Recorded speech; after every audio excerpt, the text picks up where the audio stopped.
नमस्कार दोस्तों 36x54 में 54 का हाउस का फुल कंस्ट्रक्शन हम आपको दिखा रहे हैं। तो इससे पहले का पार्ट मैं आपको बताया था कि कॉलम का सेंटर लाइन कैसे लेना है। आज का जो मैं आपको पार्ट बताऊंगा कि भाई अगर आप एक्सप्रेशन काम करवाते हैं तो फाउंडेशन के लिए एक्सप्रेशन काम करवाते हैं, उसमें क्या क्या चेकलिस्ट, क्या क्या चेक करना होता है, किन किन चीज़ों का ध्यान रखना होता है। और साथ ही आज हम आपको इस वीडियो में बताएंगे कि भाई कौन सा सही तरीका रहेगा, मैनुअल एक्सकवेशन लेबर से करवाना चाहे आपका जेसीबी से करवाना, सारा चीज़ आपको इसमें क्लियर होगा। तो हम एक एक करके चलते हैं और आपको बताते हैं कि सबसे पहले बात करते हैं कि जब भी कभी हम एक्सप्रेशन की बात करते हैं तो वो सबसे बड़ी ज़रूरी है कि मेरा साइट क्लियरेंस पूरा होना चाहिए। साइट क्लियरेंस मतलब हो गया क्लीनिंग से लेकर के सब कुछ। आपका कहीं अगर घास फूस है, घास उसको कटवा के हटा दीजिए। कहीं अगर गाछ वृक्ष है उसको कटवा दीजिए, या नहीं तो वहाँ पे कुछ टेम्प्रेरी अगर आप रूम बनाए होंगे उसको तोड़वा कर हटवा दीजिए। पूरा साइट मुझे क्लियर चाहिए। उसके बाद कॉलम सेंटर लाइन लेना था। कॉलम सेंटर लाइन लेकर के आपको जो है जहाँ जहाँ मार्किंग की ज़रूरत है आप वहाँ पे मार्किंग कर दीजिए, कहाँ पे किस सेंटर में कॉलम आ रहा है। उस सेंटर से अब जितना आपका फाउंडेशन का फुटिंग का साइज़ है उतना आपको जो है, अगर मान लिया जाए 4 फीट बाय 4 फीट है, उसके हिसाब से आप चूना का मार्किंग कर दीजिए। क्योंकि सेंटर लाइन तो एक ही बार लेंगे, अब हमेशा हर फुटिंग के लिए अलग अलग सेंटर लाइन तो नहीं लेंगे। तो फाउंडेशन का सेंटर लाइन आप निकाल लीजिए और हर जगह मार्किंग कर दीजिए। अब इसमें एक कुछ डॉट जो है लोगों को आता है कि सर ठीक है हम फाउंडेशन तो मार्किंग कर देंगे, वो तो अगर मैं बाउंड्री से अंदर अपने लाइन में लूँगा। इनकेस अगर मुझे अपने बाउंड्री लाइन पे ही घर बनाना है, मतलब जहाँ उसका प्रॉपर्टी लाइन है, वहाँ पे हमें कौन सा फुटिंग इस्तेमाल करना है, तो वहाँ पे फाउंडेशन कैसे करेंगे। तो वहाँ पे फाउंडेशन करने का तरीका ये है कि आपको वहाँ पे इसेंट्रिक फुटिंग करना पड़ेगा।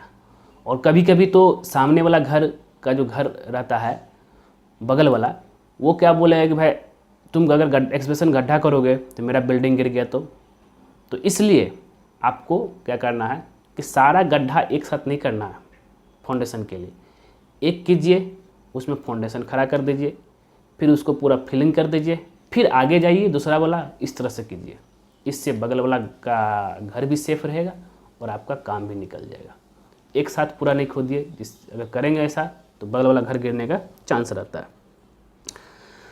तब ये हो गया। अब एक्सप्रेशन में भी बहुत तरह का आता है आपका। बहुत लोग तो अगर राफ्ट फाउंडेशन करते हैं, जिसको मैट फाउंडेशन बोलते हैं, वो जो कंबाइंड फुटिंग होता है, तो अगर आपका मान लीजिए प्लेन फुटिंग है, स्टेप फुटिंग है, उसमें कोई दिक्कत नहीं है। आप आराम से जो है जितना अगर 4 बाय 4 फीट का है, 4 बाय 4 इंटू 5 फीट का अगर आपका गड्ढा है उसको आप खोद दीजिए। हम इसको बाद में लास्ट में बताएंगे कि आपको मैनुअल करना है कि जेसीबी से करना है। तब उसमें क्या है आएगा आपका, कभी कभी क्या होता है कि उसमें पानी आने लगता है, यानी तो अगर मिट्टी लूज़ है तो वो कोलैप्स होने की डर रहता है। तो उसके लिए क्या करेंगे, उसके लिए सेफ्टी एक आता है आपका, बोर्ड आता है, वर्टिकल बोर्ड, उसको लगा करके जो है रखा जाता है, जिससे कि अगर एक्सप्रेशन करेंगे तो मिट्टी धंसने का कम चांस है। दोनों साइड पकड़ के रखता है मिट्टी को। तो ये हो गया दोस्तों आपका। और अगर वह पानी आ रहा है तो आपको डीवाटरिंग कंटिन्यू करते रहना। और तो ये हो गया, आपको ये सब सारा चीज़ चेकलिस्ट करना है। मतलब कि फाउंडेशन सेंटर लाइन लेने के बाद ही तब जा कर के आपको गड्ढा खोदना है। इतना क्लियर हो गए। अब हम आगे बात करते हैं कि भाई हर कोई बोलता है कि सर क्या करें, एक्सप्रेशन काम करवाना जा रहे हैं, मैनुअल करवाए कि जेसीबी से करवाए। तो अगर हम बस एक ही लाइन में बोलूँगा, अगर आपको काम जल्दी चाहिए, काम फास्ट चाहिए, जल्दी घर बनाना है, तो जेसीबी बुला लीजिए, वो तुरंत करके चला जाएगा गड्ढा करके। नहीं तो अगर आप मैनुअल करवाना चाहते हैं तो मैनुअल में मतलब लेबर से करवाना चाहते हैं तो कम से कम समझिए 15 डेज से आपका 1 मंथ चला जाएगा, ओनली 15 से 16 गड्ढा में। आप बोलेंगे वो कैसे, क्योंकि एक गड्ढा करने में आपको लेबर को रुपया जो लेता है वो 10 से 15 रुपया पर CFT लेता है गड्ढा करने का। और एक दिन में एक लेबर आपका, और एक गड्ढा का अगर 4 बाय 4 करे किया जाए तो 500 से 700 पर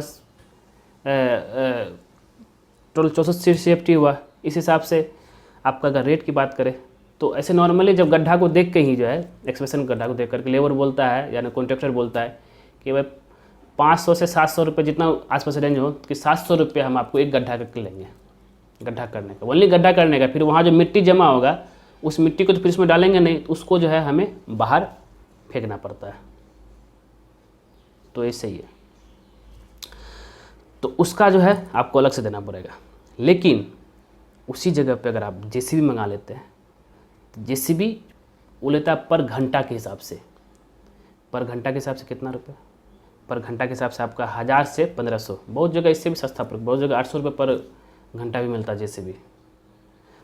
तो 1000 से 1500, और उसका कैपेसिटी जो होता है वो आपका 700 से लेकर के 1000 CFT पर आवर वो खोद सकता है।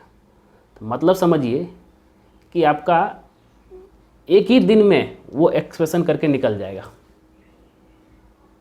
और लेबर लोग 15 दिन से 1 महीना तक लगाते रहेगा।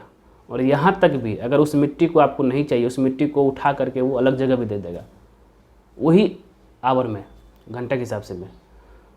और लेबर लोग फिर उसमें लगाइएगा, लेबर लगाइएगा उस मिट्टी को शिफ्ट करने में ज़्यादा समय लग जाएगा। तो ये सब चीज़ आपको पहले प्रिपेयर रहना पड़ेगा। किसी के बहकावे में बातों में बताइए कि नहीं हम अब कर लेंगे, कॉन्ट्रैक्टर तो बोलेगा हम कर लेंगे, समय लगेगा। जो काम आपका जल्दी हो जाना चाहिए वो काम आपको समय लगेगा। तो दोनों आपके पास ऑप्शन है, और काम फास्ट चाहिए JCB मैनुअल तो आप लेबर बुला सकते हैं। और ये सारा चीज़ आपको जब इससे हम एक्सप्रेशन करेंगे तो ये सब आपको देखना है। तो आपको बता दूं कि ये मेरा 8वां पार्ट था जो 36 बाय 54 का हाउस का एक्सप्रेशन चेकलिस्ट फॉर फाउंडेशन। और ऐसे ऐसे जो है मैं आपको और इसका पार्ट लाते रहूँगा, जिससे क्या है कि आपको कंस्ट्रक्शन से रिलेटेड जो भी तरह का डाउट रहता है माइंड में कि भाई घर का कैसे बनाए, वो सारा चीज़ आपको क्लियर होते जाएगा। इसका मैं आपको बता दूं कि फिनिशिंग की बात करें तो सारा काम तक पेंट पुट्टी सब कुछ, सैनिटरी आइटम, हार्डवेयर, लकड़ी उकड़ी सब कुछ आइटम आपको जो दिखा दूंगा इसमें, तो आपको भी कॉन्फिडेंस आ जाएगा हाँ कि भाई ऐसे घर बनता है। ठीक दोस्तों, तो दोस्तों अगर ये वीडियो पसंद आ जाए तो उसको लाइक कीजिए, शेयर कीजिए। और ऐसे ही वीडियो अगर आप मेरे चैनल पर देखना चाहते हैं तो हमारे चैनलवा को तो सब्सक्राइब कर दीजिए, क्योंकि जैसे ही आप हमारे चैनल सब्सक्राइब करेंगे उसके बगल में एक बेल आइकन बन जाएगा, उसको भी क्लिक कर देना। उससे बेनिफिट बस वही होता है कि जब जब सिविल इंजीनियर दीपक कुमार कोई नया वीडियो आपके लाएगा तो सबसे पहले आप नोटिफिकेशन में शो करेगा। ठीक दोस्तों, धन्यवाद दोस्तों।